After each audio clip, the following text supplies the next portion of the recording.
সম্পূৰ্ণ পৰমাত্মাক প্ৰাপ্ত কৰা আৰু তেওঁৰ বাস্তৱিক লাভ প্ৰাপ্ত কৰিবৰ কাৰণে পবিত্ৰ বাইবেলত প্ৰমাণ আছে যে প্ৰভুৱে মনুষ্যক নিজৰ স্বৰূপতেই বনাইছে।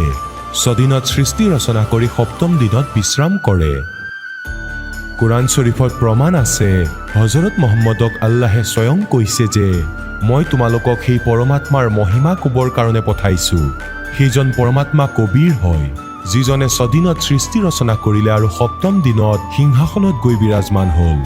তেওঁৰ বিষয়ে জ্ঞাত এজনক সোধা, সেয়া জানিবৰ কাৰণে নিশ্চয় শুনক জগতগুৰু তত্ত্বদৰ্শী সন্ত ৰামপাল দেৱ মহাৰাজৰ অমৃত বচন, সৰ্বপবিত্ৰ ধৰ্ম পবিত্ৰ শাস্ত্ৰৰ আধাৰত। আৰবী ভাষাৰ পৰা হিন্দী নাগৰীত লিখা হোৱা ইয়াক এওঁলোকে যিকোনো প্ৰকাৰে লিখিব পাৰে। কবিৰা কবিৰন, এয়া চাওক। কুৰাণ মজিদ মুতৰজম মে আৰবী মতন, প্ৰকাশক হ'ল আসিফ বুক ডিপো, 422 মতিয়া মহল জামা মছজিদ, দিল্লী 6।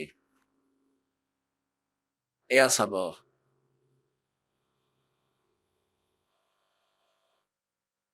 তৰ্জুমা মৌলানা ফতে মোহাম্মদ খা সাহিব জালন্ধৰীৰ, তসহি মৌলানা আব্দুল মজিদ সৰবৰ সাহিব, প্ৰকাশক সেই Farid book depot private limited, নতুন দিল্লী। ইয়াৰ পৰা প্ৰকাশিত হৈছে। ইয়াৰ চাওক, সেই সুৰত ফুৰকানী কুৰাণ মজিদ 576 পৃষ্ঠাত। কুৰাণ মজিদ সুৰত ফুৰকানী 25। আমি শেষলৈ আহোঁ। 52 নং আয়ত, এজ ইট ইজ, স্থানৰো পাৰ্থক্য নাই ইয়াত। খালাতুকিল কাফিৰিল ৱে জাহিদুল বিহি জিহাদন কবিৰা। ইয়াক কবিৰন কোৱা, কবিৰ কোৱা, খবিৰা কোৱা, খবিৰন কোৱা। ই এটা শব্দৰেই পৰ্যায়বাচী ৰূপ। যেনেকৈ ইয়াত আয়ত নম্বৰ 58ত খবিৰা লিখিছে, ইবাদহি খবিৰা। ইবাদহি মানে ইবাদতৰ যোগ্য, ইবাদত মানে পূজা, পূজাৰ যোগ্য। খবিৰা কবিৰা কবিৰ। আৰু 59টো লিখা আছে ফস আল বিহি আৰহমানু ৰহমান বসল বিহি খবিৰা। ইয়াক খবিৰা কোৱা, খবিৰন কোৱা, কবিৰা কোৱা, ইয়াৰ মাজত কোনো পাৰ্থক্য নাই। আমি আকৌ কুৰাণ শ্বৰীফক আগলৈ লৈ যাওঁ।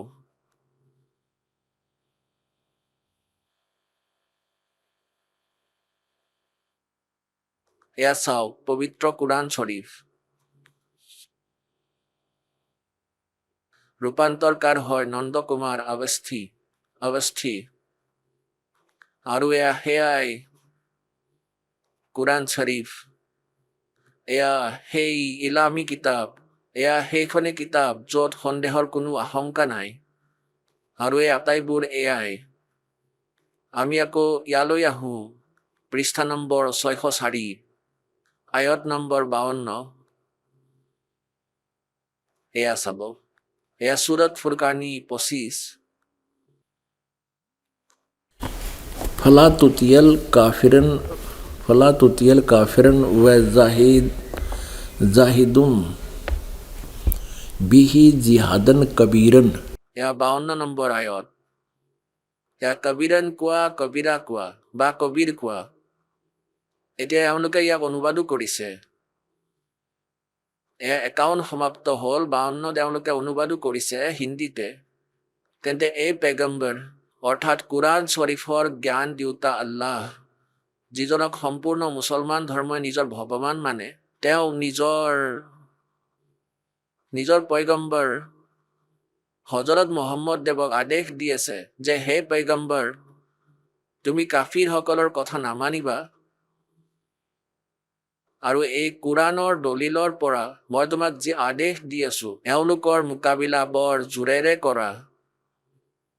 তেওঁলোকে কবিৰাৰ অৰ্থ ডাঙৰ কৰি দিছে। আৰু ইয়াত লিখিব লাগিছিল যে এই যিবোৰ কাফিৰ লোক আছে, এওঁলোকে কবিৰক ভগৱান বুলি বিশ্বাস নকৰে। আৰু তুমি এওঁলোকৰ কথাত নাহিবা। মোৰ দ্বাৰা দিয়া হোৱা নিৰ্দেশত অটুট থাকিবা আৰু সেই কবিৰৰ বাবে সংঘৰ্ষ কৰিবা।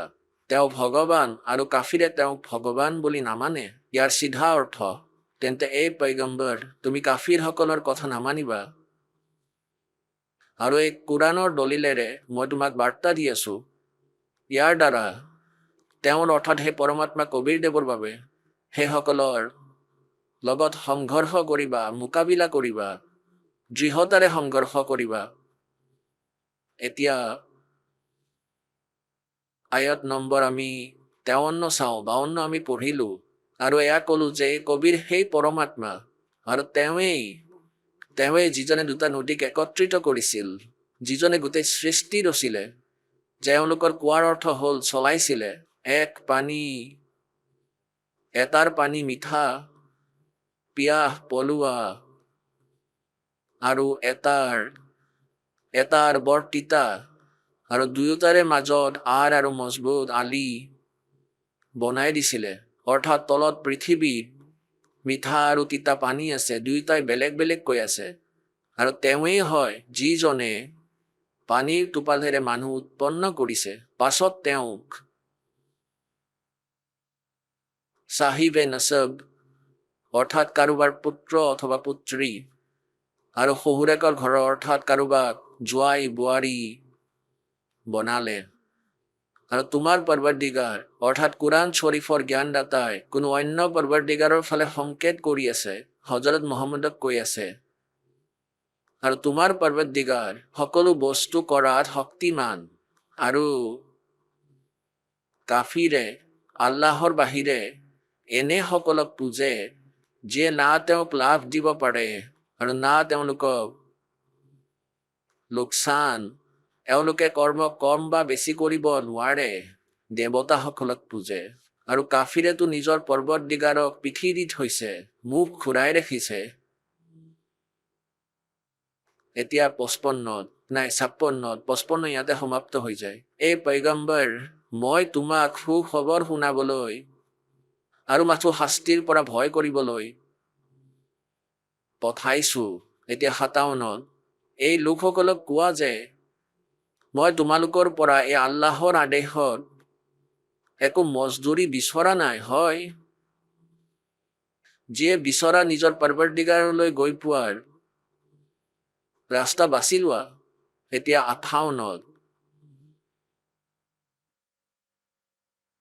আৰু এই পয়গম্বৰ সেই জীৱিতৰ ওপৰত হজৰত মুহাম্মদ দেৱে, যিয়ে পূৰ্ণ পৰমাত্মা কবিৰ দেৱক জীৱিত মহাত্মা ৰূপত পাইছিল।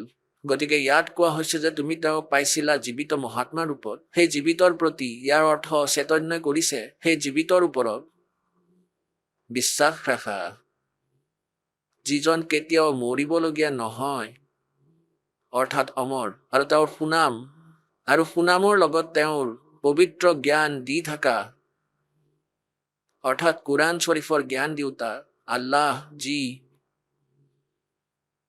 এই সম্পূৰ্ণ মুছলমান সমাজে মানে যে আমাৰ ভগৱানে পবিত্ৰ কোৰাণ শ্বৰীফৰ জ্ঞান দিছে, সেই আল্লাহে কৈ আছে এয়া কোনো আন ভগৱানৰ বাবে পবিত্ৰ জ্ঞান দি থকা নিজ ভক্তসকলৰ পাপৰ পৰা বহুত সাৱধান আছে। ইয়াত এওঁলোকে এই খবিৰাৰ 58 আমি পঢ়ি আছো। এই খবিৰাৰ ইবাদহি খবিৰা, পূজাৰ যোগ্য কবিৰা, কবিৰ পৰমাত্মা, ইয়াৰ অৰ্থ এওঁলোকে যথেষ্ট কৰিছে, বহুত কৰিছে। ইয়াত চাওক, সেই পাপেৰে তেওঁ যথেষ্ট সাৱধান আছে, যথেষ্ট কৰি দিছে। ইয়াত লিখিব লাগিছিলে সেই কবিৰ নামৰ পৰমাত্মা, সেই কবিৰ নামৰ পৰমাত্মা নিজৰ ভক্ত সেই জীৱিতৰ ওপৰত বিশ্বাস ৰাখা, যিজনৰ কেতিয়াও মৃত্যু নহয়, তেওঁ অবিনাশী বাস্তৱত, আৰু সুনামৰ লগে লগে তেওঁৰ পবিত্ৰ জ্ঞান দি থকা, আৰু নিজৰ ভক্তসকলৰ পাপেৰে অৰ্থাৎ সেইসমূহ পাপ নাশক, ফুলবোৰ অপৰাধক নাশ কৰে। তেওঁ কবিৰ আল্লাহ হয়, তেওঁ ভালদৰে জানে নিজৰ ভগতৰ বিষয়ে তেওঁলোকৰ ওপৰত কি বিপদ আহি আছে। 59 বৰ ভাল কৰি দিছে, যিয়ে আকাশ আৰু ভূমি আৰু যিবোৰ ইয়াৰ মাজত আছে আটাইবোৰ 6 দিনত উৎপন্ন কৰিছে, আৰু পাছত সিংহাসনলৈ গৈ বিৰাজমান হৈছিলে হে আল্লাহ বাৰা। ইয়াত লিখিব লাগিছিল হে আল্লাহ কবিৰ। ইয়াত চাওক ৰেহমান, ইয়াত 59 খবিৰ শব্দ আছে। আৰু মানুহ অৰ্থাৎ ৰেহমান, ফচল বিহি খবিৰন। ইয়াক খবিৰা কোৱা খবিৰন কোৱা একেটাই হয়। ইয়াৰ অৰ্থ ডাঙৰ কৰি দিছে এওঁলোকে।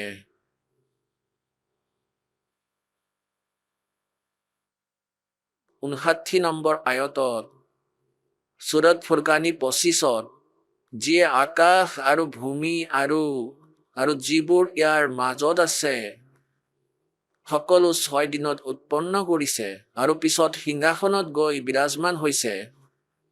6 দিনত সৃষ্টি ৰচিলে আৰু 7ম দিনাই আল্লাহ অৰ্থাৎ কবিৰ আল্লাহ পূৰ্ণ পৰমাত্মা সিংহাসনত গৈ বিৰাজমান হ'ল। হে আল্লাহ ডাঙৰ অৰ্থাৎ আল্লাহ কবিৰ। আল্লাহ কবিৰ ৰহমান হয়, দয়ালু হয়। গতিকে তেওঁৰ খবৰ অৰ্থাৎ কুৰাণ শৰীফৰ জ্ঞান দিওঁতা আল্লাহো সেই পূৰ্ণ পৰমাত্মাৰে বাখবৰ নহয়, তেওঁৰ বিষয়ে জ্ঞাত নহয়। সেয়েহে তেওঁৰ খবৰ হজৰত মহম্মদক কৈ আছে যে সেই পূৰ্ণ পৰমাত্মাৰ খবৰ যিজনে সৃষ্টি ৰচিলে, সিংহাসনত গৈ বহিলে। কোনো বাখবৰ ইলমসকলক সুধি চোৱা, বাখবৰক অৰ্থাৎ তত্ত্বদৰ্শী সন্তক সুধি চোৱা, মই নাজানো। আকৌ পঢ়ক, যি আকাশ আৰু মাটি আৰু যি ইয়াৰ মাজত আছে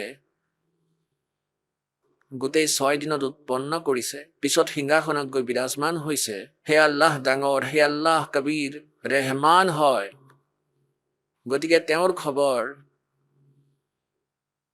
খবৰ কোনো জ্ঞাতজনক সুধি চোৱা। এয়া 59 আয়ত শেষ হ'ল। এতিয়া পুণ্যাত্মাসকল, ইমান প্ৰমাণ আছে আমাৰ সৎ গ্ৰন্থত।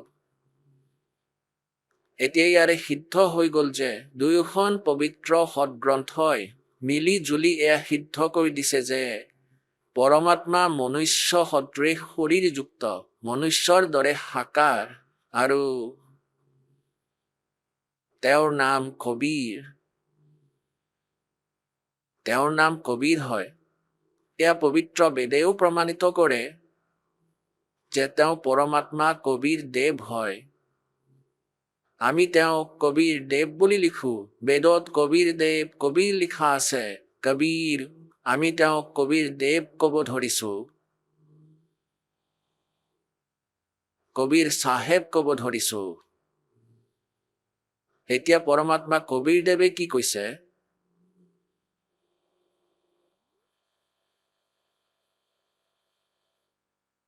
গৰীবদাস চাহেব দেৱে কবিৰ পৰমেশ্বৰ দেৱৰ জীৱন লীলা নিজৰ অমৃত বাণীত লিপিবদ্ধ কৰিছে। मोहम्मद बोध सुनो ब्रह्मज्ञानी, शंकर द्वीप आए धुन ध्यानी। लोक दीप को हम ले गयो, इच्छा रूपी वहाँ नहीं रहो। उल्ट मोहम्मद महल पठाया, गुज बीरज एक कलमा लाया। रोजा बंग नमाज दे रे, बिस्मल की नहीं बात कही रे। 4 यार मिल मसलत भीनी, गऊ पकड़कर बिस्मल कीनी। तब हम मोहम्मद याद किया रे, शब्द स्वरूपी हम बेग गया रे। मुई गऊ हम बेग जवाई, तब मोहम्मद का निश्चय आई। तुम सत कबीर अल्लाह दरवेसा, मनी मोमन मोहम्मद का गया अंदेशा। दास गरीब अनाहद थीरम, भजलो सतनाम और सत कबीरम।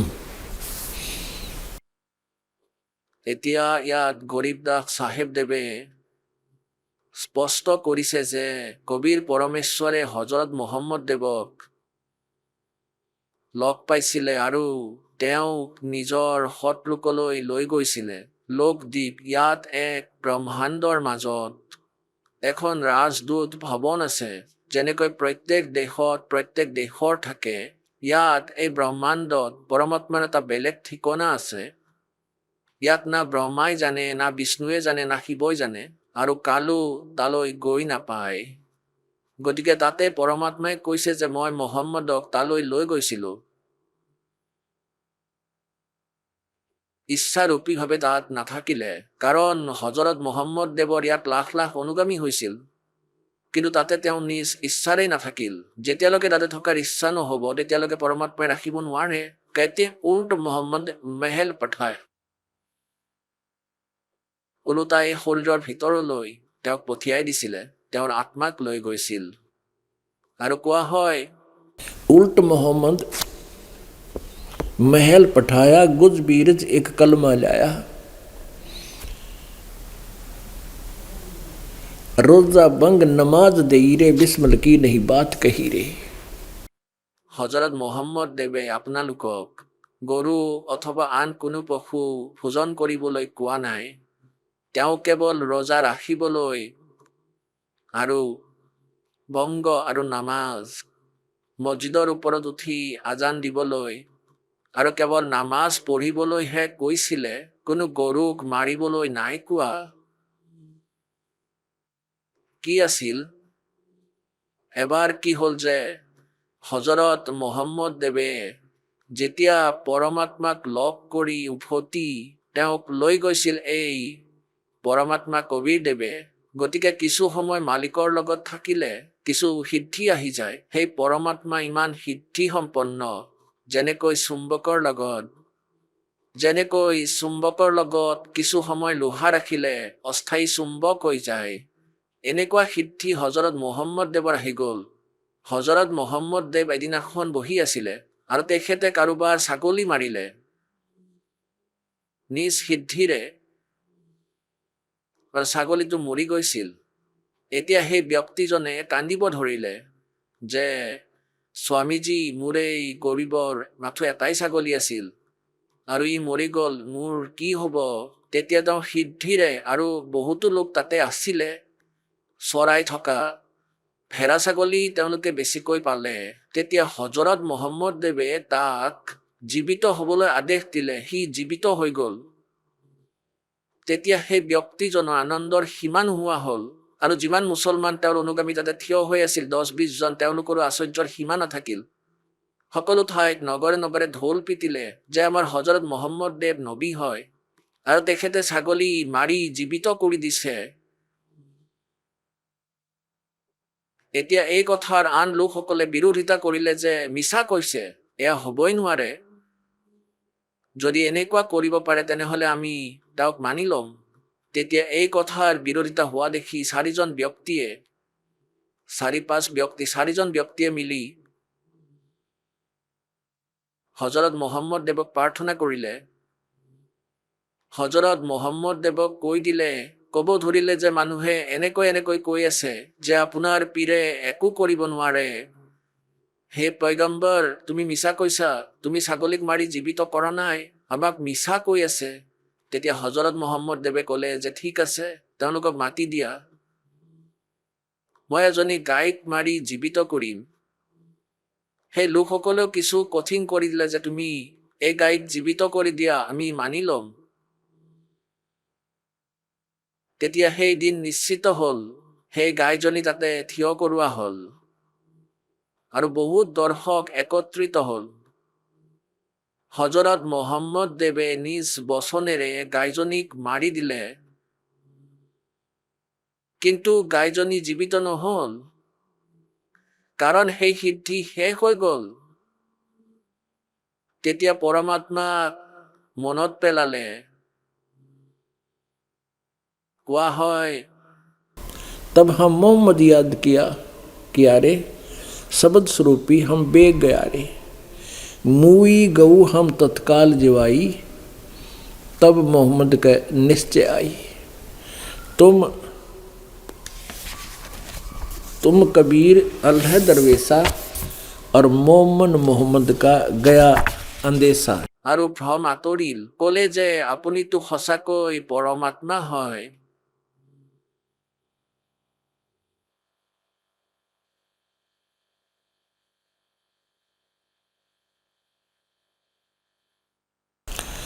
4 यार मिल मसलत की नी, गौ पकड़कर बिस्मिल की नी, तब हम मोहम्मद याद किया रे। হয় এয়া দুই সময়ত এনেকুৱা হৈছে, এবাৰতো হজৰত মহম্মদ দেৱে স্বয়ং গছনেৰে মাৰি জীৱিত কৰিছে, তেতিয়াও এই স্থিতি তেওঁৰ সৈতে হৈছিল। तो क्या कहते हैं, मारी गौ शब्द के तीरम, ऐसे होते मोहम्मद पीरम, और शब्द फेर जवाई, ऐसे पीर मोहम्मद भाई, जिन्होंने अनसार रखा गोसत नहीं बाख्या, ऐसे पीर मोहम्मद भाई। এতিয়া কি কোৱা হৈছে যে যেতিয়া সেই গাই জীৱিত কৰিলে, পৰমাত্মা তাত জিন্দা মহাত্মাৰ ৰূপত গৈছিল, কৈছে মই আকৌ সেই গাই জীৱিত কৰিছো, কিন্তু তাতে মোক পৰমাত্মাই কৈ আছে হজৰত মহম্মদৰ বাহিৰে আন কোনেও দেখা পোৱা নাছিলে, মই সেই জীৱিত কৰিছো। আৰু দৰ্শকে ভাবিলে যে হজৰত মহম্মদ দেৱে জীয়াই তুলিছে, কিন্তু হজৰত মহম্মদ দেৱে গম পাই গৈছিল যে এয়া মোৰ শক্তিৰ বাহিৰে। তেন্তে কি কোৱা হৈছে, কবিৰ চাহেবেও কৈছে, नबी मोहम्मद नमस्कार है राम रसूल कहाया, 1,80,000 को सौगंध जिन नहीं कर चलाया। अरस कुर्स पर अल्लाह तकत है और उसके कुर्स पर, অৰ্শৰ কুৰশত অৰ্থাৎ অন্তিম সীমাত আল্লাহ বহি আছে, অৰ্শ কুৰশত আল্লাহ বহি আছে, সেই পৰমাত্মাৰ সিংহাসন আছে। খালিক বেন নিখালি, সেই পৰমাত্মাৰ দৃষ্টিৰ পৰা কোনো জীৱ বাহিৰত নাই। और वो पैगंबर पाक पुरुषते साहिब के अब्दाली। ओए होए, কোৱা হৈছে সেই মহাত্মা যি পয়গম্বৰ আছিল হজৰত মহম্মদৰ দৰে, তেওঁ এজন পুণ্যাত্মা আছিলে, পাক আত্মা আছিলে, পবিত্ৰ আত্মা আছিলে আৰু পৰমাত্মাৰ কৃপা পাত্ৰ আছিল। আকৌ কৈছে যে अरस कुर्स पर अल्लाह तकत है, खालिक बिन निखाली, वह पैगंबर पाक पुरुषते साहिब के अब्दाली। और 1,80,000 को सौगंध जिन नहीं कर चलाया। ओए होए, হজৰত মহম্মদ দেৱৰ সেই সময়ত যেতিয়া তেওঁৰ মৃত্যু হ'ল, 1,80,000 তেওঁৰ অনুগামী আছিল। গতিকে ইয়াত এয়া প্ৰমাণ কৰিব বিচাৰিছে যে সেই পুণ্যাত্মাসকলে, মুছলমানসকলে কেতিয়াও মাংস খোৱা নাছিল, আৰু আজি তোমালোকে এনেকুৱা কৰিছা যে মাংস নাখালে মুছলমান নহয়, এয়া আচৰিত কথা। এতিয়া এই মুছলমান ধৰ্ম উত্থানৰ প্ৰায় 1400 বৰ্ষ হৈ গ'ল। গতিকে ইয়াত বেয়া স্থান পোৱাটো একেবাৰে স্বাভাৱিক কথা। এতিয়া এই শিখ ধৰ্ম, এওঁলোকৰ প্ৰায় 500 বছৰ হৈছে, 450 বছৰ শিখ ধৰ্মৰ উত্থানৰ। এনেতো এই কবিৰ চাহেবদেৱৰ পেৰেলেল নানক চাহেবদেৱ সমান্তৰাল আছিল, তেওঁৰ সমান্তৰাল হ'ল যেতিয়া 600 বছৰ ধৰি লোৱা। আৰু এতিয়া ইয়াত শিখ ধৰ্মত এনেকৈ মাংস খায় যেনেকৈ গাজৰ মূলা খোৱা হয়, আৰু এওঁলোকেও কিছুদিনত ক'ব যে আমাৰ গুৰুদেৱেও খাইছিলে, তেওঁ মহাপুৰুষ এনেকুৱা আছিল, তেওঁ চোৱাও নাছিলে মাছ মাংস ইত্যাদি, তেওঁৰ বাবেতো বহুত বিষতুল্য আছিল, আৰু নিজৰ ভক্তক তেওঁ শিখ ধৰ্মৰ গুৰুৱে কেতিয়াও এলাও কৰা নাছিলে। আৰু এতিয়া চাওক তাত কিমান বজ্ৰপাত হ'ল। গতিকে পুণ্যাত্মাসকল, এই প্ৰকাৰে এই মুছলমান ধৰ্মৰ মাজত মাংস খোৱাৰ যি পৰম্পৰা আছে, এয়া একেবাৰে ভুল। আমাৰ সন্তানক যদি কোনোবাই মাৰিবলৈ ধৰে, তেন্তে আমাৰ কেনেকুৱা লাগিব। সেয়েহে পৰমেশ্বৰ কবিৰদেৱে কৈছিলে যে ভাই, মাংস খোৱাটো মহাপাপ। গৰীবদাস চাহেবদেৱে তেওঁৰে দ্বাৰা দিয়া হোৱা জ্ঞানক আগলৈ নিজৰ অমৃত বাণীত চিত্ৰিত কৰিছে। नहीं है दारम दारा वहाँ तो नहीं है दारम दारा, नहीं है दारम दारा वहाँ तो नहीं है दारम दारा। उस दरगाह में धर्म राय है, उस दरगाह में एक धर्म राज है, न्यायाधीश है, लेखा लेगा सारा, वहाँ तो नहीं है दारुम दारा। नहीं है दारमदारा वहाँ तो नहीं है दारमदारा। मुल्ला को के बंग सुनावे, मुल्ला को के बंग सुनावे, ना बैरा करतारा वहाँ तो नहीं है दारमदारा, नहीं है दारमदारा वहाँ तो। तीसों रोजे खून करत हो, तीसों रोजे खून करत हो, क्यों कर हो दीदारा वहाँ तो नहीं है दारमदारा, नहीं है दारमदारा वहाँ तो नहीं है दारमदारा। मूल गवाए चले हो काजी, मूल गवाए चले हो काजी, भर लिया घोर अंगारा वहाँ तो नहीं है दारमदारा, नहीं है दारमदारा वहाँ तो नहीं है दारमदारा। भौजल बूढ़ गए हो भाई, भौजल डूब गए हो भाई, थारा कीजिएगा मुँह काला वहाँ तो नहीं है दारमदारा, नहीं है दारमदारा वहाँ तो नहीं है दारमदारा। वेद पढ़े पर भेद न जाने, वेद पढ़े पर भेद न जाने, ये बातें पुराण 18 वहाँ तो नहीं है दारमदारा, नहीं है दारमदारा वहाँ तो नहीं है दारमदारा। এতিয়া কবিৰ পৰমেশ্বৰদেৱে মুছলমানসকলৰ মোল্লা আৰু কাজীসকলক বুজাই আছে যে তোমালোকে যি মাৰ্গত চলি আছা এয়া আমাৰ সদগ্ৰন্থৰ বিপৰীত। এতিয়া হিন্দুসকলৰ পাণ্ডা ব্ৰাহ্মণসকলক ধমক দি আছে, বুজাই আছে। वेद पढ़े पर भेद न जाने, वेद पढ़े पर भेद न जाने, ये बातें पुराण 18 वहाँ तो नहीं है दारमदारा, नहीं है दारमदारा वहाँ तो नहीं है दारमदारा। जड़ को अंधरा पान खवावे, শিলৰ মূৰ্তিৰ আগত ফুল পাত অৰ্পণ কৰে, তুলসীৰ পাতো। जड़ को अंधरा पान खवावे, और भूल गया सृजनहारा वहाँ तो नहीं है दारमदारा, नहीं है दारमदारा वहाँ तो नहीं है दारमदारा।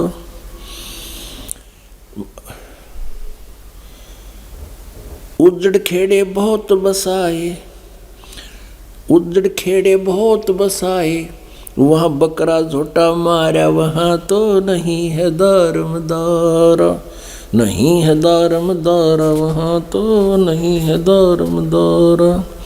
जाको तो तुम मुक्ति कहते हो, जाको तो तुम मुक्ति कहते हो, सो है कच्चे बारा वहाँ तो नहीं है दारमदारा।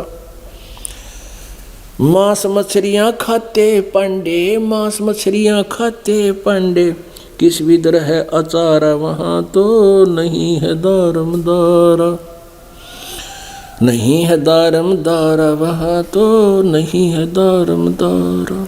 सौ जजमान नरक में चले, सौ जजमान नरक में चले, डूबे 100 परिवार वहाँ तो नहीं है दारमदारा, नहीं है दारमदारा वहाँ तो नहीं है दारमदारा।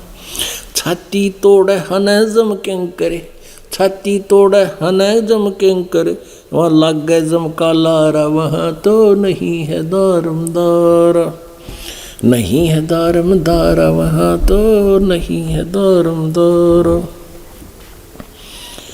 दास गरीब कहे बे पाजी, दास गरीब कहे बे काजी, ना कहीं वार न पारा वहाँ तो नहीं है दारमदारा। এতিয়া পৰমাত্মা কবিৰ পৰমেশ্বৰদেৱে বুজাইছিলে, কৈছিলে, সেই চিত্ৰণ এজ ইট ইজ গৰীব দাসদেৱে নিজৰ লেংগুৱেজত বাণীত লিখিছে। হিন্দুসকলক কৈছিলে যে তোমালোকে বেদ পঢ়া, কিন্তু বেদত এনেকুৱা কতো বৰ্ণনা নাই, এনেকুৱা কতো উল্লেখ নাই যে তোমালোকে যিবোৰ সাধনা কৰা, কোৱা হৈছে জৰা বস্তুৰ মূৰ্তি বনাইছে, তাৰ পূজা কৰিছে, ভগৱানক পাহৰি পেলাইছে। আৰু সেই পৰমাত্মাৰ ৰাজসভাত, অৰ্থাৎ ধৰ্ম ৰাজদেৱৰ ৰাজসভাত যেতিয়া তোমালোক যাবা, তাতে ন্যায়াধীশ বহি আছে, ধৰ্মৰাজ। ইয়াৰ ন্যায়াধীশকে ধৰ্মৰাজ কোৱা হয়, যি কালৰ ন্যায়াধীশ। তেন্তে কি কয়, তোমাৰ গোটেই হিচাপ ল'ব, একাউণ্ট ল'ব। আৰু তাতে ইয়াত তুমি যি নিজৰ মনে বিচৰা ধৰণে সাধনা কৰি আছা, ইয়াৰ জৰিয়তে তাতে আপুনি কোনো ৰেহাই নাপায়। সেইকাৰণে সৎ সাধনা কৰক আৰু নিজৰ, নহলে কৈছে छाती तोड़े अनजम किंग करे যমৰ দূতে তাত তোমাক বৰ বেয়াকৈ পিটিব। और लग गए जम काला रहा কোৱা হয় তাতে যমৰ দূতে বৰ বেয়াকৈ মাৰে, কৰবাত পিতে, কৰবাত মাৰে। কিয়নো সূক্ষ্ম শৰীৰত প্ৰাণীৰ মৃত্যু নহয়, তেওঁলোকৰ মাৰেৰে, কিন্তু বিষ বহুত হয়, কষ্ট বহুত হয়। এতিয়া পুণ্যাত্মাসকল, এতিয়া 2 সৎগ্ৰন্থই মিলি পৰমাত্মাক সাকাৰ সিদ্ধ কৰিছে। এতিয়া যেনেকৈ এখন পবিত্ৰ সৎগ্ৰন্থ গুৰু গ্ৰন্থ চাহেব, পৰমেশ্বৰ পূৰ্ণ ব্ৰহ্ম, পৰমেক্ষৰ ব্ৰহ্ম, কবিৰ দেৱ, কবিৰ চাহেব, সেই কাশীৰ ধানক শিপিনী নানক চাহেব দেৱক, কাৰণ আদৰণীয় নানক চাহেব দেৱ প্ৰথমতে হিন্দু ধৰ্মত জন্মগ্ৰহণ কৰিছিলে আৰু শ্ৰী কালুৰাম মেহতা খত্ৰীৰ ঘৰত জন্মিছিলে। আৰু ব্ৰজলাল পাণ্ডেৰ পৰা নানক চাহেব দেৱে গীতা পঢ়িছিলে আৰু সেই আধাৰেৰে তেওঁ ভগৱানৰ যেনেকুৱা জ্ঞান তেওঁ শুনিছিলে তাকেই ফাইনেল মানিছিলে। গতিকে পৰমেশ্বৰ কবিৰ দেৱে যেতিয়া নানক চাহেব দেৱ চুলতানপুৰ চহৰত নিজৰ ভনীয়েক নানকীৰ ঘৰত তাত থাকিছিলে আৰু তেওঁৰ অৰ্থাৎ ভনী জোৱায়ে, যাৰ চুলতানপুৰ চহৰৰ নবাবৰ সৈতে ভাল চিনা পৰিচয় আছিল, তাতে তেওঁ অধিকাৰী আছিল। গতিকে তেওঁ এই নানক চাহেব দেৱক তাতে চাকৰিত লগাইছিল, মোদী খানাত, খাজানাত। গতিকে সদায় তাতে চুলতানপুৰ চহৰৰ কাষেৰে এখন বেই নদী বৈছিল। গৰমৰ দিন আছিল, সদায় গা ধুবলৈ নানক দেৱ আৰু অন্য গাঁওবাসী সেই নদীত গা ধুবলৈ গৈছিলে। তাতে পৰমেশ্বৰ কবিৰ দেৱে লগ পাইছিল জীৱিত মহাত্মাৰ ৰূপত। কাশীত অন্তৰ্ধান হৈ তাত প্ৰকট হৈছিলে লাহোৰত। এতিয়া পাকিস্তান হৈছে, আগত হিন্দুস্তানেই আছিল গোটেই। তাতে চুলতানপুৰত গৈ প্ৰকট হৈছিল। তাতে বহি এজন জীৱিত মহাত্মাৰ ৰূপত তেওঁৰ সৈতে বাৰ্তালাপ কৰিলে। বহুত ভগত তাতে গা ধুবলৈ গৈছিলে, তেওঁলোকে বহি শুনি আছিলে। নানক চাহেব দেৱক বহু প্ৰশ্ন উত্তৰ কৰিছিলে। পাছত নানক চাহেব দেৱে যেতিয়াই গা ধুবলৈ ডুব মাৰিলে, পৰমাত্মাই তেওঁক অন্তৰ্ধান কৰিলে আৰু সচখণ্ড লৈ গ'ল। তাতে দৰ্শকসকল যিসকলে গা ধুবলৈ গৈছিল, তেওঁলোকে ভাবিলে নানকদেৱ ঢুকাল, ডুবি গ'ল। আৰু চাৰিওফালে হাহাকাৰ লাগি গ'ল। জালুৱাই জাল পেলালে, নবাবেও তাত সকলো চাকৰক পঠালে, জালুৱৈক মতা হ'ল জাল লৈ। এতিয়া এওঁলোকে বিচাৰি আছে ডাউন ষ্ট্ৰীমত আৰু ভগৱানে লৈ গ'ল আপষ্ট্ৰীমত। ওপৰত যিফালৰ পৰা পানী আহি আছিল, বহুত দূৰ দূৰলৈ বিচৰাৰ পিছত সকলোৱে কৈ দিলে যে তেওঁ মৰি গ'ল, ডুবি গ'ল নদীত। আৰু নানক চাহেব দেৱক পৰমাত্মাই সচখণ্ডলৈ লৈ গ'ল। তৃতীয় দিনা উভতাই পঠালে। তৃতীয় দিনা নানক চাহেব দেৱক সেই বেই নদীৰ পাৰত ৰাতিপুৱাই দেখি সকলোৰে আনন্দৰ সীমা নাথাকিল। আৰু নানক চাহেব দেৱ উভতি আহিলে, মোদী খানালৈ গ'ল আৰু গোটেই খাজনা বিলাই দিলে। তোমালোকৰ আগলৈ গণনা কৰা নাই, কাৰণ গম পাই গ'ল এইবোৰ সকলো মিছা। গতিকে খাজানা খালী কৰি গৈ বহিল এজন জীৱিত মহাত্মা ৰূপ ধাৰণ কৰি শ্মশান ঘাটত। বৈৰাগ হৈ গ'ল তেওঁৰ। বেলেগৰ পৰা নবাবে গম পালে যে আপোনাৰ সেৱকে আপোনাৰ মুদিখানাক শেষ কৰি দিছে, বিলাই দিছে, তেতিয়া গোটেই একাউণ্ট কৰা হ'ল। আৰু জয়ৰাম নাম আছিল তেওঁৰ, জয়ৰাম দেৱ নাম আছিল তেওঁৰ ভিনীয়েকৰ, নানক দেৱৰ ভিনীয়েকৰ। তেওঁক মাতি অনা হ'ল যে তোমাৰ কথা ভাবি আমি তেওঁক ৰাখিছিলোঁ, কিবা কম হ'লে তোমাৰ পৰা ল'ম। নবাবে কৈ দিলে জয়ৰাম দেৱক, তেওঁ এওঁৰ সাক্ষী আছিল, অৰ্থাৎ জমানত আছিল। যেতিয়া গোটেই হিচাপ কৰা হ'ল, তেতিয়া নানক চাহেব দেৱৰ 760 টকা আৰু নবাবৰ ফালে বেছি ওলাল। তেতিয়াৰ সময়ৰ 760 টকা আজিৰ দিনৰ 7,60,000 হ'ব, এয়া মানি লোৱা 600 বছৰ আগত। তেতিয়া নবাবে বাৰ্তা পঠালে, তেওঁক মতা হ'ল যে আপুনি আপোনাৰ 760 টকা লৈ লওক আৰু আকৌ চাকৰিত যোগদান কৰক। তেতিয়া নানক চাহেবদেৱে ক'লে, এতিয়াতো মই সেই সঁচা চৰকাৰৰ চাকৰি কৰিম, ইয়াৰ চৰকাৰৰ চাকৰি মই নকৰোঁ। তেতিয়া তেওঁ সুধিলে যে কোন সঁচা চৰকাৰ? সেই পৰম পিতা সৎপুৰুষ, অকাল পুৰুষ, সেই পৰমাত্মাৰ চাকৰি কৰিম, তেখেতে আদেশ কৰিছে। তেখেতে আপোনাক কেতিয়া আদেশ কৰিছে? যে তেখেতে মোক বেই নদীত ডুবি যোৱাৰ বাহানা কৰি সচখণ্ডলৈ নিছিলে আৰু তেখেতক মই বিচাৰিম, তেওঁ পৃথিৱীলৈ আহিছে। প্ৰথম উদাসীন যাত্ৰাত নানক চাহেবদেৱ বেনাৰসীত গ'ল, কাশীত। কাৰণ বাৰ্তাৰ সময়ত পৰমেশ্বৰে কৈছিলে আৰু ওপৰত সচখণ্ডতো কৈছিলে যে মই কাশীত বেনাৰসীত শিপিনী ধানকৰ কাম কৰোঁ আৰু তালৈ আহি যাবা, তোমাক সৎনাম দিম। তেতিয়া নানক চাহেবদেৱ তাতে গৈ পালে, দেখিলে যিজনে সৎলোকলৈ লৈ গৈছিল সেই প্ৰভু, সেই ৰূপত সেই পৰমাত্মাই শিপিনী ধানকৰ কাম কৰি আছে, পীড়াত বহি কাপোৰ বৈ আছে। তেতিয়া নানক চাহেবদেৱে নিজ চকুৰে দেখি কৈছিলে, भाई सूरत मुल्क की वेश ए ठगवाड़ा ठगी देश खरा सियाणा भोता बार ये धानक रूप रहा करतार। अब वो धानक रूप रहा करतार।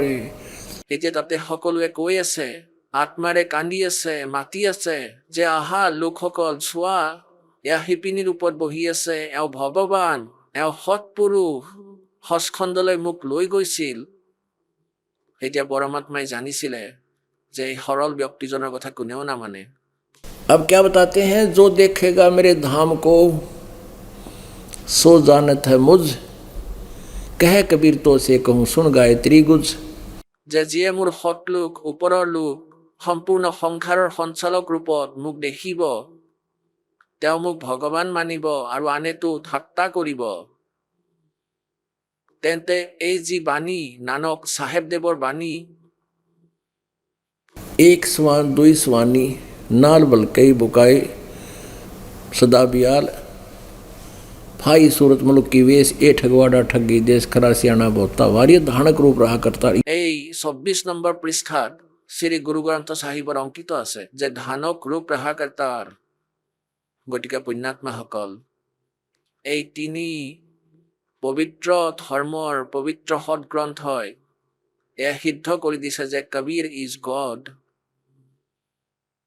আৰু তেওঁ সাকাৰ মনুষ্য সদৃশ সচখণ্ড সৎ লোকত থাকে। আৰু পবিত্ৰ বেদে এয়াই সিদ্ধ কৰিছে। এতিয়া দেখুৱাম, এতিয়া চাব ঋগ্বেদ মণ্ডল নম্বৰ 9, সূক্ত নম্বৰ 86। ঋগ্বেদ মণ্ডল নম্বৰ 9 আৰু 9 আৰু 10 এয়া কৰিছে মহৰ্ষি দয়ানন্দ সৰস্বতী।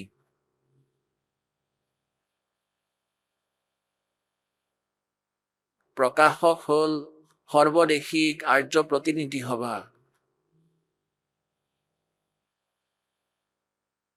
মহৰ্ষি দয়ানন্দ ভৱন, ৰামলীলা মৈদান, নতুন দিল্লী। ইয়াত ফোন আৰু ফেক্স নম্বৰ আছে। ঋগ্বেদ আৰ্য ভাষা ভাষ্য মহৰ্ষি দয়ানন্দ সৰস্বতীকৃত। মুদ্ৰক হ'ল Prince offset printers, 1510 পটৌদি house, Daryaganj, নতুন দিল্লী। এয়াই এওঁলোকৰ ফোন আৰু ফেক্স নম্বৰ। ইয়াত চাব ঋগ্বেদ মণ্ডল নম্বৰ 9, সূক্ত নম্বৰ 86 আৰু মন্ত্ৰ নম্বৰ 26। যজ্ঞ কৰোতা যজমানসকল অৰ্থাৎ ভগতৰ বাবে যজ্ঞ মানে ধাৰ্মিক অনুষ্ঠান কৰোতা যজমান অৰ্থাৎ ভগতৰ বাবে পৰমাত্মাই সকলো পথ সুগম কৰি তেওঁলোকৰ বিঘিনি খণ্ডন কৰে আৰু তেওঁলোকক পবিত্ৰ কৰি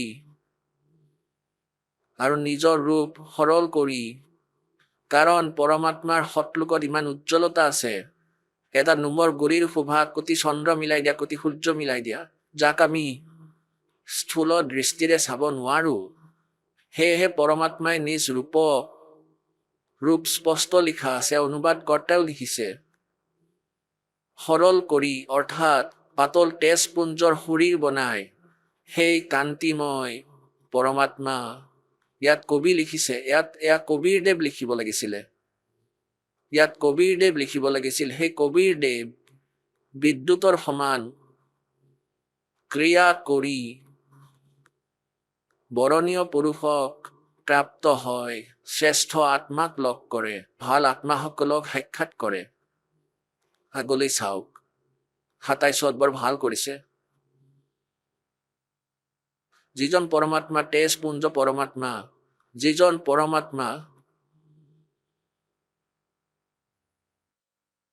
যিজন পৰমাত্মা দিওলোকক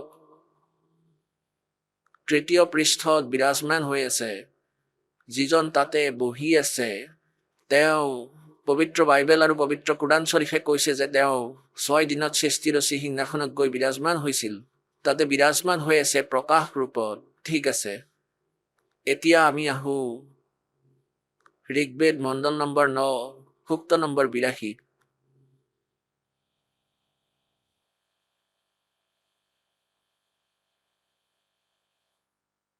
মণ্ডল নম্বৰ ৯ সূক্ত ৮২ ইয়ালৈ আহি যাওক মন্ত্ৰ নম্বৰ ১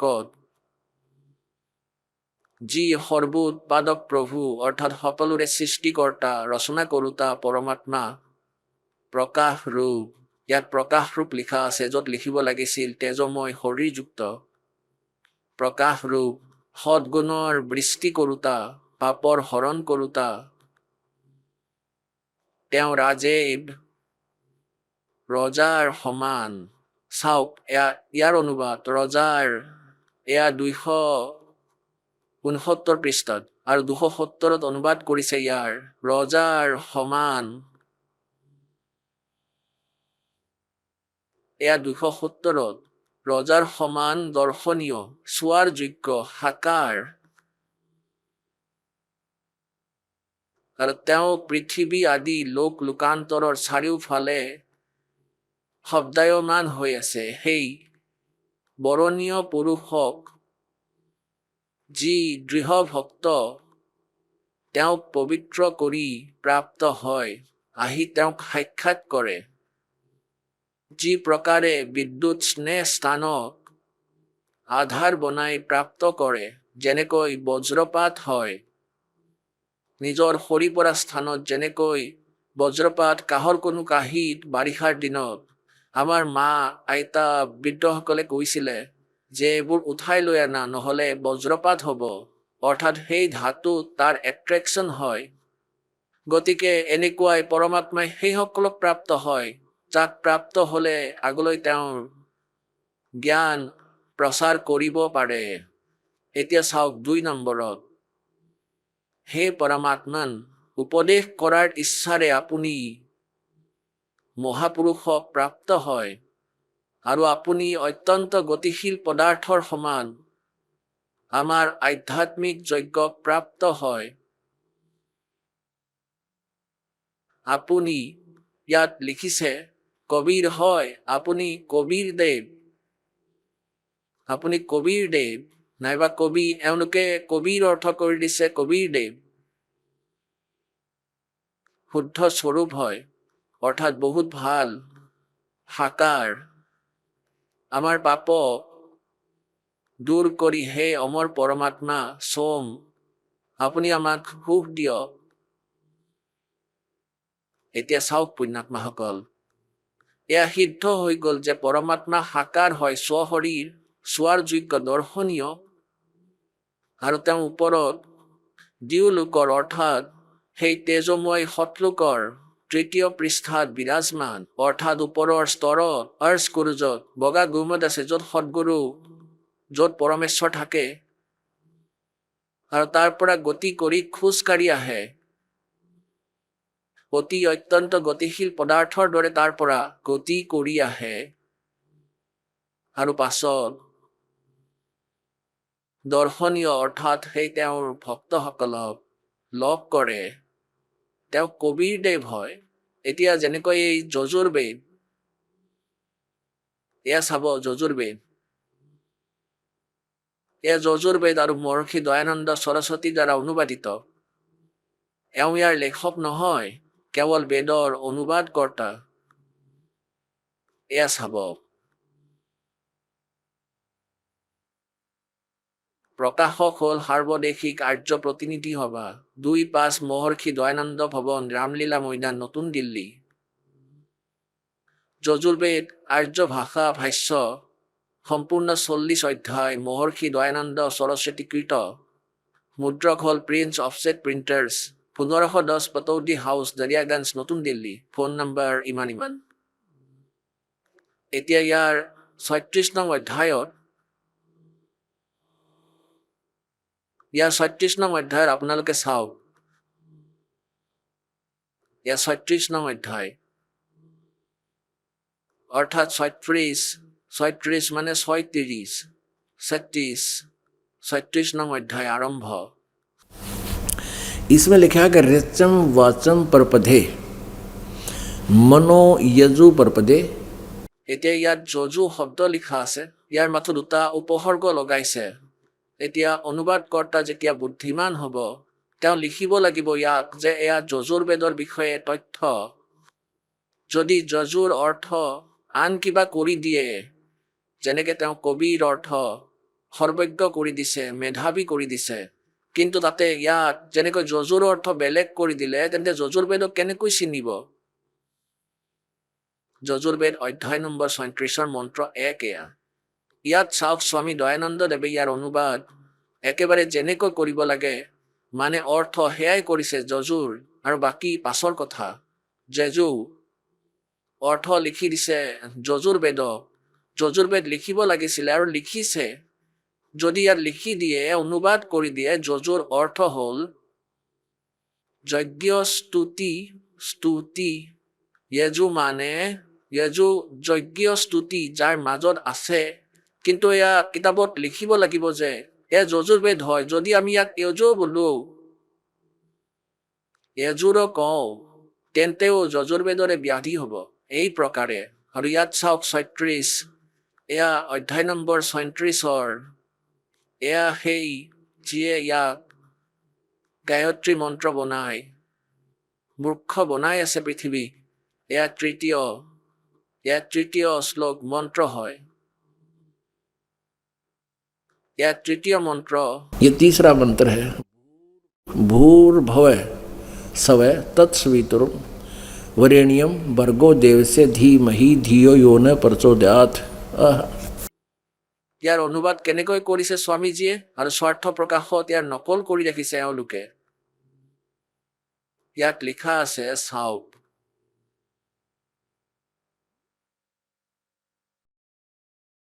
হে মনুষ্য যেনেকৈ আমি মনুষ্য দুটা হয়নে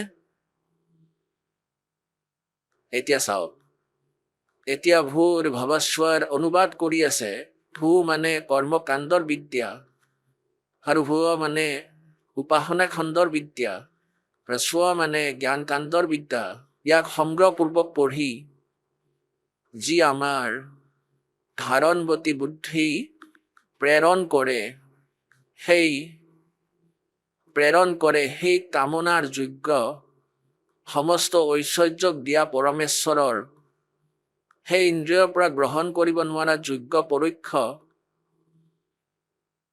পৰোক্ষ গুপ্ত সকলো দুখৰ নাশক তেজ স্বৰূপ ভাৰ্গৰ অৰ্থ হ'ল সেই তেজময় শৰীৰযুক্ত ইয়াত লিখি দিছে সেই ইন্দ্ৰিয়ৰে গ্ৰহণ কৰিব নোৱাৰা যোগ্য পৰোক্ষ সকলো দুখৰ নাশক তেজ স্বৰূপৰ ধ্যান কৰা।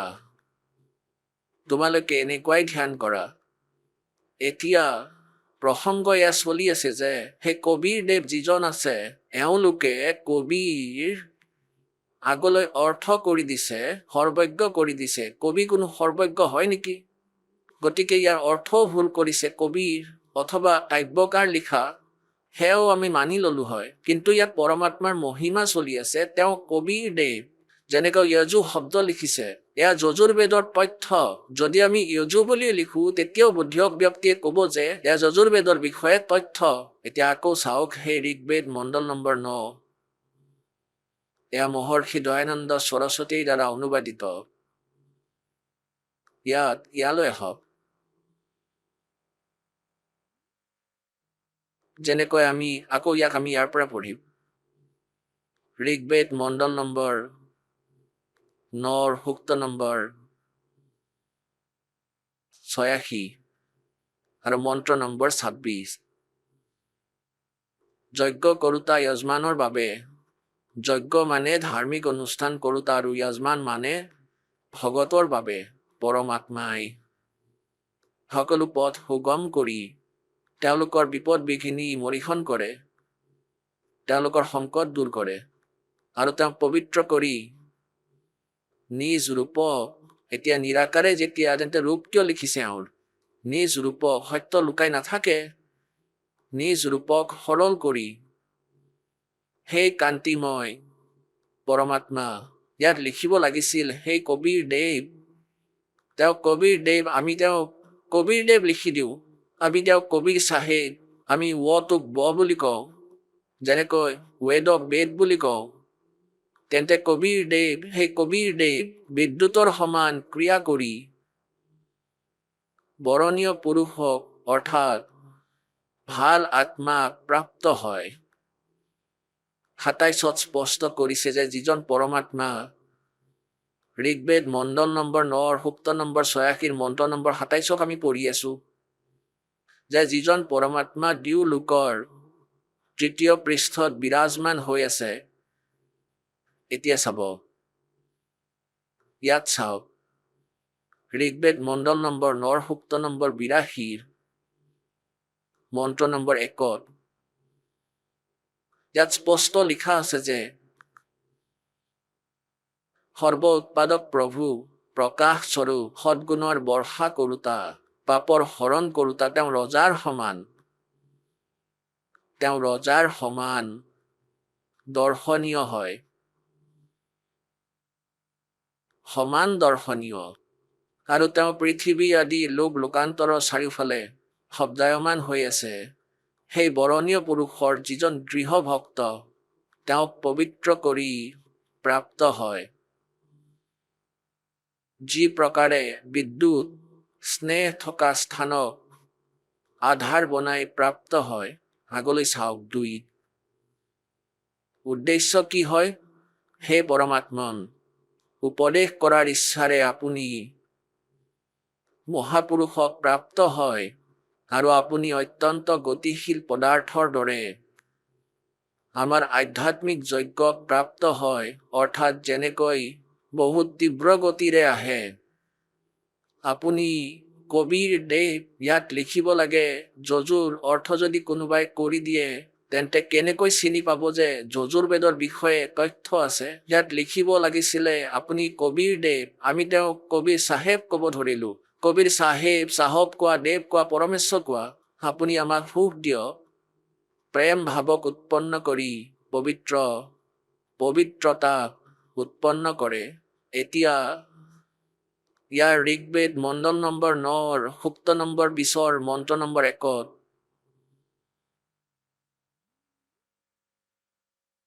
এয়া মন্ত্ৰ নম্বৰ 1। ইয়াত স্পষ্ট লিখিছে পৰ কবিৰ দেৱ।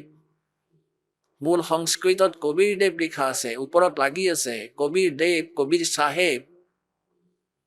এয়া চাওক, সেই পৰমাত্মা কবি লিখিছে, কবিৰ মেধাৱী অৰ্থ কৰিছে। মেধাৱী কোনো অৰ্থ নহয়, তেওঁ পৰমাত্মা কবিৰ দেৱ, সকলোৰে ৰক্ষক, বুদ্ধিমানৰ তৃপ্তিৰ বাবে জ্ঞান দিয়ে, সহনশীল আৰু সম্পূৰ্ণ দুষ্টক সংগ্ৰামত হৰুৱাই, গতিকে পৰমাত্মাৰ সংগ্ৰাম বিদ্বানক জ্ঞান দিবলৈ আহে, তেন্তে এই জ্ঞানৰ সংগ্ৰামত সকলোকে হৰুৱাই দিয়ে তেওঁ পৰমাত্মাই। ইয়াৰ অৰ্থ এইটোৱেই।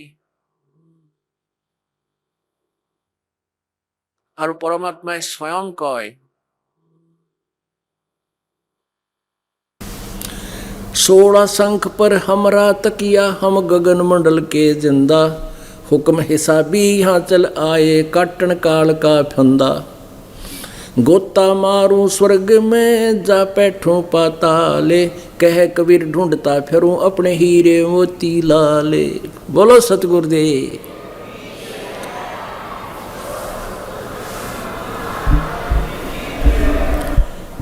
এতিয়া আপোনালোকৰ সন্মুখত সমূহ পবিত্ৰ সদগ্ৰন্থই সিদ্ধ কৰি দিছে যে পৰমাত্মা স্বশৰীৰ, তেওঁৰ নাম কবীৰ, আৰু তেওঁ সেইজনাই যিজনে সৎলোকৰ পৰা গতি কৰি বাৰাণসী ধানক ৰূপত আছিলে, শিপিনী ৰূপত আছিল। বলো সতগুৰুদেৱ কি যে। পৰম পিতা পৰমাত্মা পূৰ্ণ ব্ৰহ্ম সমগ্ৰ সৃষ্টি ৰচয়িতা কবীৰ দেৱ, মুক্তিদাতা কবীৰ পৰমেশ্বৰ দেৱ নিজৰ সেই সৎলোকৰ পৰা গতি কৰি অমৰ লোকৰ পৰা, অমৰ ধামৰ পৰা আহি ইয়াত পৃথিৱী লোকত, কালৰ লোকত আহে, নিজৰ মৰমৰ আত্মাক যথাৰ্থ জ্ঞানেৰে পৰিচিত কৰায়, যিয়ে পৰমেশ্বৰৰ বচনত বিশ্বাস কৰি লয়, তেওঁৰ দ্বাৰা কোৱা ভক্তি মাৰ্গত লাগি যায়, সেই পুণ্যাত্মাসকলৰ সৰ্বকষ্ট সেই পৰমাত্মাই দূৰ কৰি দিয়ে আৰু তেওঁলোকক মুক্তি দি সৎলোকলৈ লৈ যায়। परमेश्वर कबीर जी कहते हैं अमर करूं सतलोक पठाऊं ताते बंदी छोड़ कहाऊं।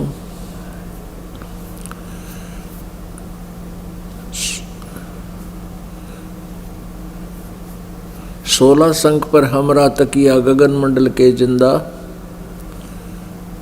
और हुक्म हिसाबी हम चल आवे और काटन यम का फंदा। পুণ্যাত্মাসকল, আপোনালোকে, আমি সকলো এক প্ৰাণী জীৱ,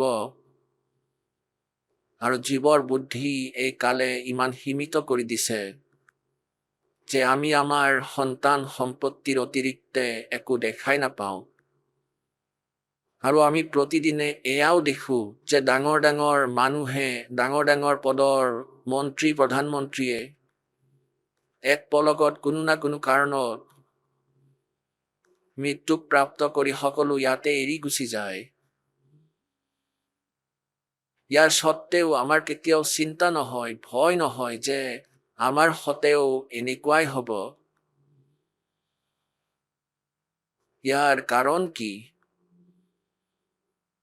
যেনেকৈ কোনো নিচাত আছে, কোনোৱে নিচা কৰিছে, সুৰাপান কৰিছে অথবা ভাং খাইছে, আৰু কোনোবাই তাক কয় যে তোমাৰ ঘৰত চুৰি হৈছে, তেওঁ কেৱল শুনিব যে তেওঁৰ ঘৰত চুৰ হৈছে, সিমানেই শুনি লয়, কিন্তু তাৰ দুখ নহয় যিয়ে নিচা কৰে। আৰু যদি কোনোৱে নিচা নকৰা অৱস্থাত থাকে, তেওঁ যদি গম পায় যে তেওঁৰ ঘৰত চুৰ হৈছে, তেওঁক বেছি বহলকৈ বুজোৱাৰ কোনো আৱশ্যকতাই নাই। এবাৰ সুধি চাব পাৰে যে কিমান লোকচান হ'ল, এয়া সুধি চাব পাৰে মানুহজনে। তাক কোৱাজনে ক'ব যে আপুনি নিজেই গৈ চাওক। তেতিয়া আৰু বেছি সময় নালাগে। সেই চুৰি কেনেকৈ হ'ল, কিমান হ'ল, আৰু ভৱিষ্যতে তাৰ কি দশা হ'ব, এয়া তেওঁ তৎক্ষণাৎ প্ৰয়ত্নশীল হৈ যায়। গতিকে আমাৰ ওপৰত এই কালে এই ত্ৰিগুণময় মায়াৰ ইমান দুষ্ট প্ৰভাৱ কৰি ৰাখিছে যে আমাৰ ওপৰত ইয়াৰ 3 গুণৰ, ৰজগুণ ব্ৰহ্মা, সদগুণ বিষ্ণু আৰু তমগুণ শিৱদেৱৰ এই ত্ৰিগুণময় মায়াৰে আমি ইমান প্ৰভাৱিত হৈছোঁ যে ইমানখিনি আমি দেখাৰ পিছতো আমাৰ কোনো বিশেষ চিন্তা নহয়। আৰু যদি কোনোবাৰ এনে কোনো ঘটনা ঘটে, কোনো প্ৰেৰিত হয়, তেতিয়া তেওঁক কালৰ দ্বাৰা, এই ব্ৰহ্মৰ দ্বাৰা, 21 ব্ৰহ্মাণ্ডৰ স্বামীৰ দ্বাৰা তেওঁক আকৌ ভ্ৰমিত কৰি দিয়া হয়, তেওঁক ফুল সাধনাত লগাই দিয়া হয়। কিয়নো কালৰ দূত, কালৰ এজেণ্ট এই সন্ত গুৰু নকলি তেওঁ বহুত বনাই থৈছে। এটা প্ৰাণী পৰমাত্মাৰ ফালে যিকোনো কাৰণে, ঘটনাৰে, দুৰ্ঘটনাৰে অথবা কাৰোবাৰ জ্ঞান বচন শুনিলে সি প্ৰেৰিত হৈ যায়। প্ৰেৰিত হৈ আকৌ ইয়াৰ সমাধান বিচাৰিবলৈ ভাবে বাহিৰত, জংঘলত পাব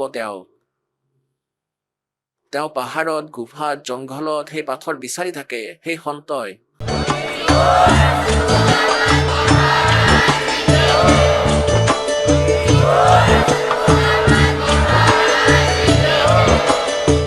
আপুনি শুনি আছিলে জগতগুৰু তত্ত্বদৰ্শী সন্ত ৰামপালদেৱ মহাৰাজৰ মংগল প্ৰবচন। অধিক জানিবৰ বাবে ভিজিট কৰক আমাৰ ৱেবছাইট www.jagatgururampalji.org। সন্ত ৰামপালদেৱ মহাৰাজৰ শুভ আশীৰ্বাদত সমগ্ৰ বিশ্বতে 500তকৈও অধিক নাম দীক্ষা কেন্দ্ৰ আছে, য'ত সন্ত ৰামপালদেৱ মহাৰাজৰ দ্বাৰা বিনামূলীয়া নাম দীক্ষা দি থকা হৈছে। আপোনাৰ নিকটৱৰ্তী নাম দীক্ষা কেন্দ্ৰৰ ঠিকনা জানিবলৈ সম্পৰ্ক কৰক 8222880541।